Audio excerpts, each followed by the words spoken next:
भारत एक ऐसा देश जिसकी जनसंख्या आज 147 करोड़ से ऊपर पहुंच चुकी है।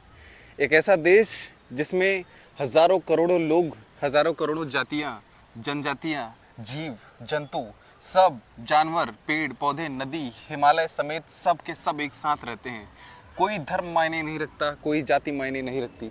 लेकिन India marked its 1 billionth child on May 2000 ईस्वी में भारत में एक बहुत बड़ा बदलाव हुआ।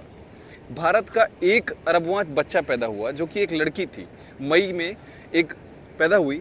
आज उसके मात्र 25 साल के भी कम अनुपात में, 25 साल 1 महीना हुआ है, 47 करोड़ लोग बढ़े हैं।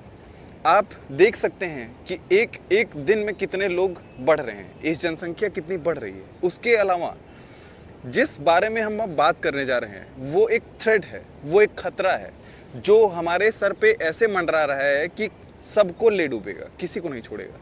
वो खतरा है पर्यावरणीय खतरा, वो खतरा है environmental impact, and that is we are going to talk about today.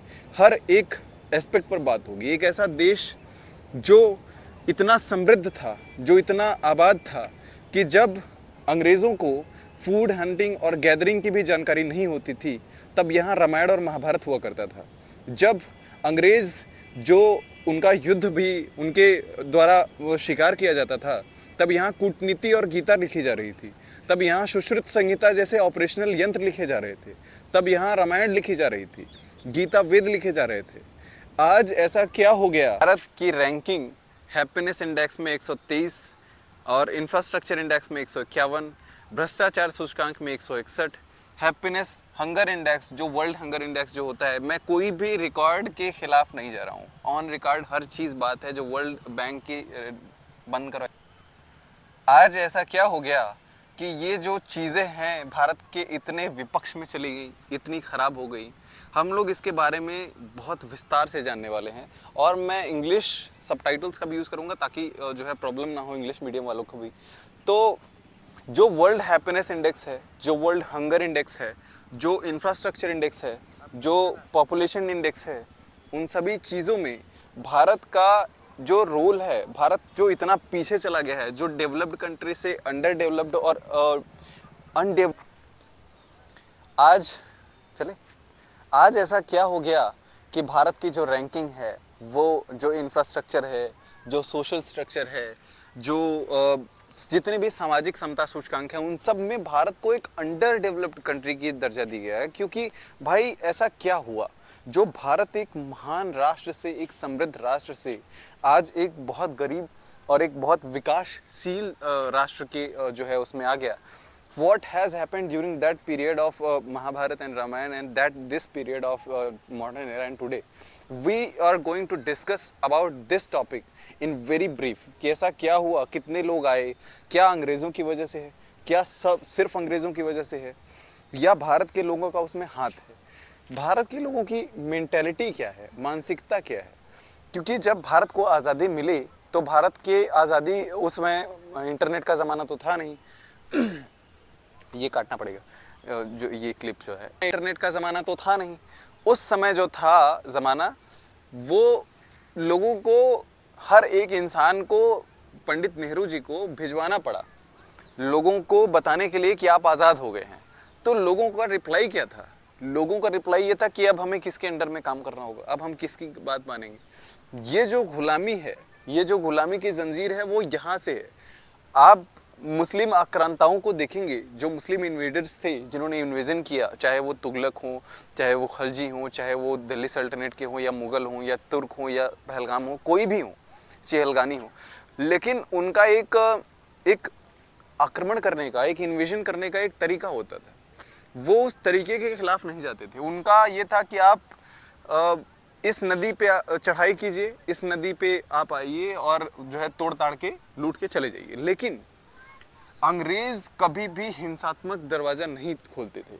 अंग्रेज़ों का ये हिंसा का जो दरवाज़ा होता था वो आखिरी स्टेप होता था।